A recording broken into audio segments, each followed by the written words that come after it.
भाषण देकर लोगों को भड़काया और आप ही के कहने पर आपके लोगों ने बाबरी मस्जिद को तोड़ दिया। मस्जिद? कौन सी मस्जिद? वहां पे तो राम मंदिर था, भगवान श्री राम का जन्म स्थान। आपको कैसे पता कि राम लल्ला वहीं पर पैदा हुए थे? नहीं तो पाकिस्तान में पैदा हुए थे, कराची या लाहौर में। Silence please. अभी पहले के टाइम में बर्थ सर्टिफिकेट तो मिलता नहीं था जो मैं आपको लाके दिखाता। ये देखिए sir, this is the date of birth, sir this is the place of birth. अरे हिंदुस्तान की जनता ने मुझे बताया है, उनकी आस्था ने बताया है, उनकी भावना है कि राम लल्ला वहीं पैदा हुए थे। वकील साहब, आप मुझे एक बात बताएंगे? क्या? आपको पता है कि बाबर कहाँ पैदा हुए थे? मुझे नहीं पता। नहीं पता ना? मुझे पता था, मैं बताता हूं। बाबर अभी के उज्बेकिस्तान में पैदा हुए थे। तो क्या ये आपका उज्बेकिस्तान अयोध्या में है क्या? देखिए, मैं इसमें नहीं पढ़ना चाहता, लेकिन कुछ लोगों की भावना उस ढांचे से भी जुड़ी हुई थी जिसको आपके लोगों ने तोड़ दिया। नहीं नहीं नहीं नहीं नहीं, तोड़ा नहीं, हमने उसको वहां से साफ किया। मतलब मस्जिद का ढांचा गिराकर भी आपने कोई गलती नहीं की? मैं तो उस वक्त पे वहां मौजूद नहीं था, और जो आप इल्जाम लगा रहे हैं वो तो मेरे लोगों पर ही लगा रहे हैं ना। आप मेरे लोगों पे इल्जाम लगाएंगे और मैं चुप रहूंगा, ऐसे कैसे हो सकता है? मैं अपने लोगों के लिए जीता हूं, उनको तो छोड़ भी नहीं सकता ना। वहां जो कुछ भी हुआ हमने कुछ नहीं किया, बल्कि जिन आक्रमणकारी शक्तियों द्वारा जो जुल्म हुआ था हमने उसे तोड़ा है। उन्होंने की हुई गलती को हमने अभी सुधारा है। Order order. सही, केवल मस्जिद गिराने में ही नहीं बल्कि बंबई में हुए बंबई दंगों, नहीं, मुंबई। वही बॉम्बे में हुए मुंबई। दंगों, मुंबई में हुए दंगों में भी आपका हाथ था। हाथ नहीं पाव था। क्या मतलब? जहां जहां लोग दंगों से पीड़ित थे वहां खुद जाके उनका हाल देख के आया हूं मैं। बेशुमार कत्ल करने के बाद भी लोग खुलेआम सड़कों पे घूम रहे थे। ऐसे में उनको काबू में रखने की सख्त जरूरत थी। लेकिन ये काम तो पुलिस का है। वही तो मैं भी कहता हूं कि पुलिस का है, लेकिन पुलिस तो सरकारी नौकर है। जब तक ऊपर से ऑर्डर नहीं आएगा तो क्या करेगी? और ऊपर के लोग ठंडे एसी में बैठकर अपनी कुर्सियां गर्म करते हैं, क्योंकि उनकी राजनीति ऐसे ही दंगों से चलती है। अगर इस देश में पुलिस को अपना काम करने के लिए छोड़ दिया जाए तो आधा घंटा भी नहीं लगेगा देश को दंगों से मुक्त करने के लिए।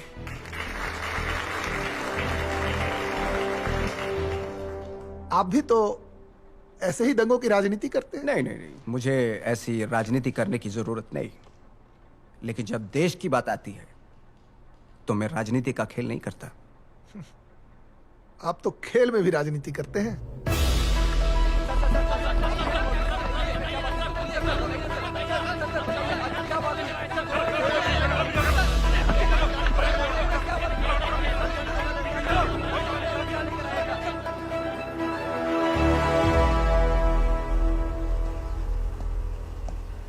कोण?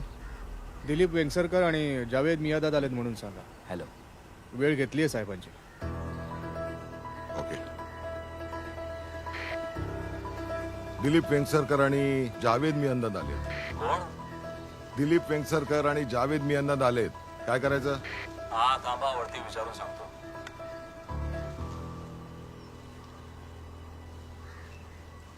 हा पाठवा त्यांना. हा ठीक आहे.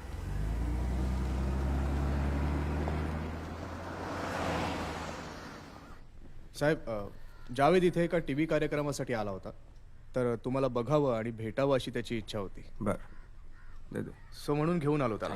आलू बड़ी खाओ, तुम्हारे यहाँ नहीं बनेगी कभी भी.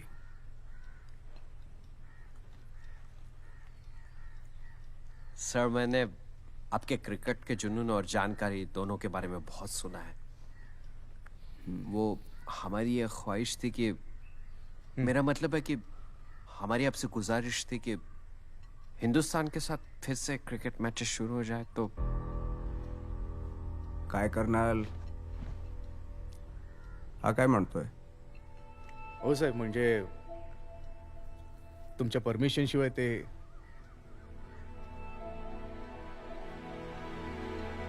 हाँ साहब, सोचिए अगर दोनों मुल्कों में फिर से क्रिकेट मैचेस शुरू हो जाए तो हालात और भी सुधरेंगे। बियर पियोगे? Beer sir? नहीं, थैंक यू। आपका सिक्सर याद है मुझे। Excellent shot. Thank you sir. बहुत अच्छा खेला था आपने। उस गेंद के समय आपके मन में क्या चल रहा था? नहीं सर, ऐसा तो कुछ नहीं चल रहा था। हाँ, बस हर पार की बात थी तो ठोक दिया। लेकिन सच बताओ तो सर, उस पूरे मैच में सिर्फ एक गेंद चेतन शर्मा ने वो खराब फेंकी थी, वरना आप उसका बॉलिंग एनालिसिस देखेंगे तो आपको पता चलेगा कि उसने पूरे मैच में बहुत अच्छी बॉलिंग की थी सर। लेकिन हमारे साथ हारने के बाद यहाँ सब लोग उस पर टूट पड़े थे। अफसोस। हाँ, ऐसा ही है। पाकिस्तान के खिलाफ हम हर जंग सिर्फ जीतना चाहते हैं।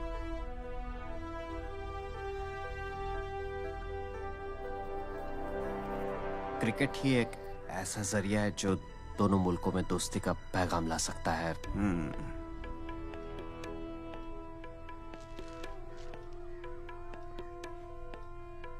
क्या सोचते हो?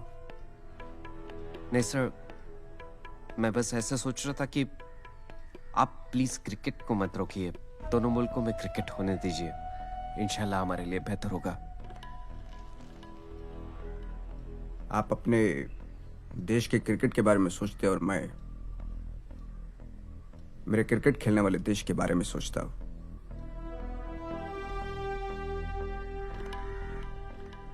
एक बात और, आपकी बैटिंग इतनी भी अच्छी नहीं थी कि मैं सीमा पर शहीद हुए जवानों के परिवारों का दुख दर्द भूल सकूं।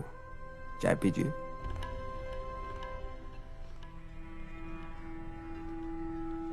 वैसे सर, इस सिलसिले में यहाँ की गवर्नमेंट भी आपसे बात करना चाहती है। खेल के लिए गवर्नमेंट की नहीं, ग्राउंड की जरूरत पड़ती है। के बाद जो हिंदुओं की बात करेगा वही हिंदुस्तान पे राज करेगा।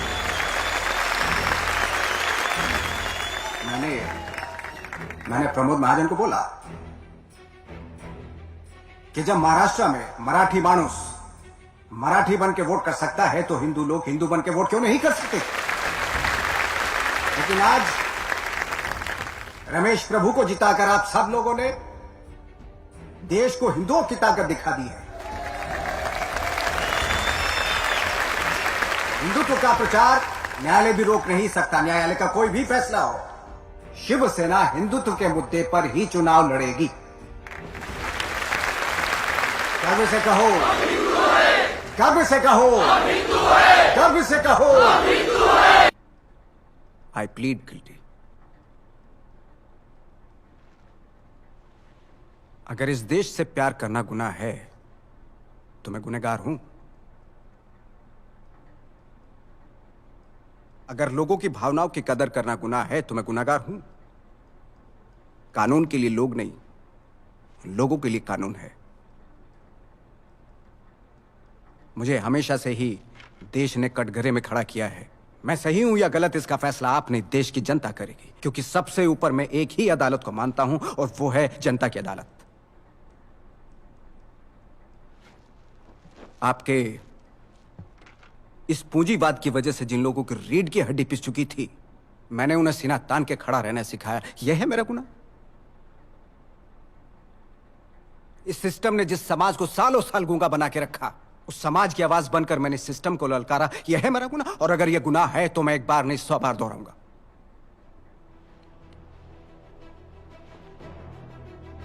व्यवस्था में कुछ एक तय समय के बाद हथियार उठाना जरूरी बन जाता है। मैं एक कलाकार था, पहले मैंने अपने ब्रश को हथियार बनाया, पर जब वही लोगों को न्याय दिलाने में असमर्थ हुआ, बिल्कुल हमारे न्याय व्यवस्था की तरह, तो लोगों को न्याय दिलाने के लिए हर संभव हथियार उठाना जरूरी समझा। साहब, पहला विधायक चुन के है। बधाई हो, बधाई। आओ क्या? अरे या दादा कौन के या? बोलो दादा। मैंने सुना है कि सोंगाड़िया बहुत जोर शोर से चल रहा है। अरे बोलो बोलो, सब अपने ही आदमी है।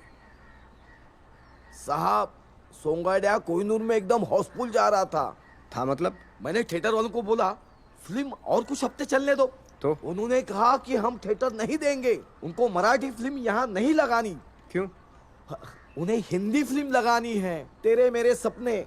मैं मंत्री लोग सभी लोगों के पास गया लेकिन किसी की मदद नहीं मिली।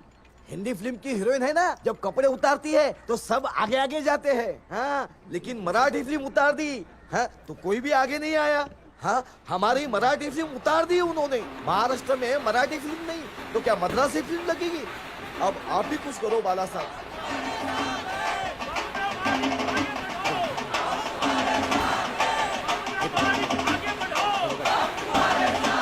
आओ विधायक जी।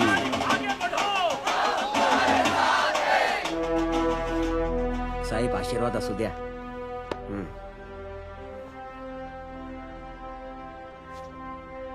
साहब ये सब आपकी वजह से। बधाई हो। अभी ये हार वार उतारो, कोहिनूर थिएटर जाके आते। कोहिनूर कौन सा शो है? आज अपना ही शो है। इस देश में फिल्म इंडस्ट्री शुरू की एक मराठी आदमी ने, और आज हमारे ही मराठी फिल्म को थिएटर में जगह नहीं दी।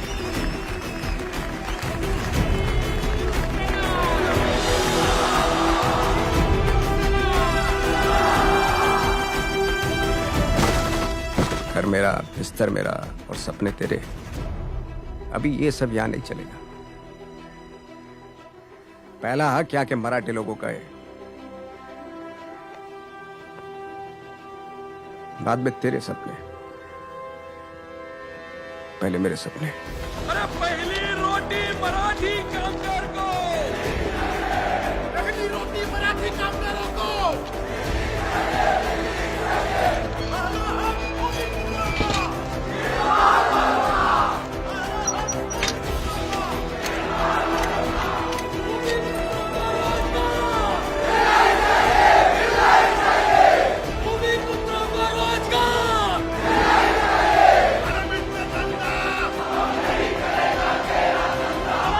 बबन, पहली रोटी मराठी कामगारों को।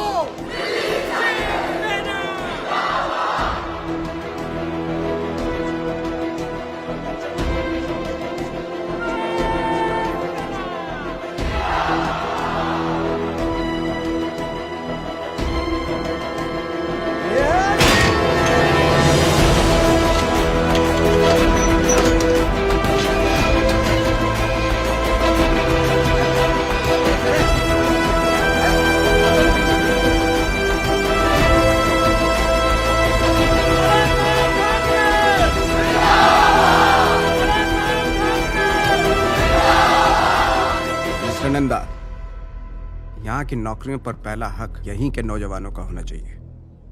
Yes, Mr. Thackeray, but that is not our central policy. Then change your policy, Mr. Nanda. मुझे तो रूल के हिसाब से चलना पड़ेगा। मिस्टर नंदा, तुम्हारे प्लेन्स जिन हवाओं में उड़ते हैं वो भले ही हवा तुम्हारी हो सकती है, लेकिन जिन रास्तों से होके तुम अपने घर जाते हो वो रास्ते मेरे हैं। आप मुझे धमकी दे रहे हैं? ये नहीं हो सकता।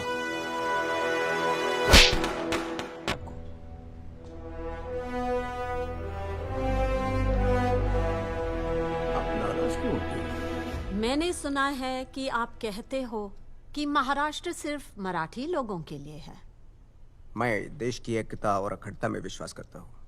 तो लोगों के मन में आपके लिए इतना डर क्यों है? ये सब न्यूज़पेपर्स का प्रोपेगेंडा है। मैं मेरे लोगों के सम्मान और हक की बात करता हूँ। हक? किस हक की बात कर रहे हैं आप? भाषा और प्रांत रचना मैंने नहीं बनाई है, संविधान ने बनाई है। और जब यही इसी राज्य की बुनियाद है तो हमारे लोगों को सम्मान से जीने का अधिकार है, मगर ऐसा हुआ नहीं। तो मुझे ये मैडम जब तक ये मीटिंग खत्म नहीं होती तब तक किसी को अंदर मत भेजना। Okay madam. हाँ, आप कह रहे थे? मैंने कभी भी राष्ट्र विरोधी वक्तव्य नहीं किया। महाराष्ट्र सिर्फ मराठी लोगों के लिए है, ऐसा स्टेटमेंट मेरे किसी लेख, कार्टून या भाषण में दिखाई दिया तो मैं खुद ही अपने संगठन को बंद कर दूंगा। जो भी महाराष्ट्र में सालों से रहते आ रहे हैं, मैं उन्हें मराठी ही मानता हूं। जैसे पंजाब में रहने वाला पंजाबी, बंगाल में बंगाली, अगर वही उसका जन्म स्थान है तो उसे उसके राज्य में नौकरी या शिक्षा में पहली प्राथमिकता मिलनी ही चाहिए। बस मैं जब भी कहता हूं कि जय हिंद जय महाराष्ट्र, तो जय हिंद पहले कहता हूं, जय महाराष्ट्र बाद में, क्योंकि मेरे लिए मेरा देश पहले है, राज्य बाद में। रुकिए जरा।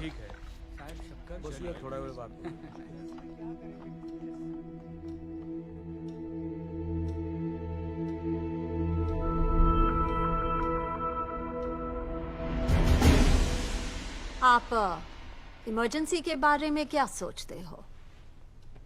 इमरजेंसी की वजह से अगर देश में डिसिप्लिन आता है तो मैं इसके बिल्कुल भी खिलाफ नहीं हूं।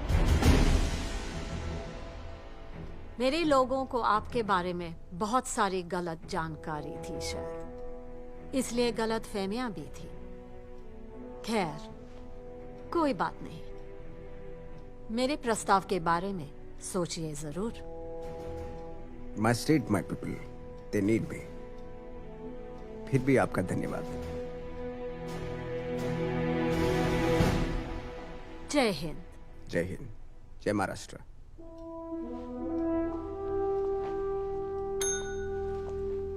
Yes madam.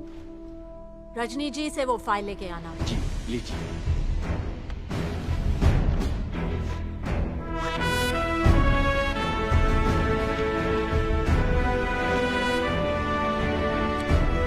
जिन जिन संगठनों पर बंदी लगाई है, उनमें से शिवसेना का नाम मैं हटा रही हूं। एक नई लिस्ट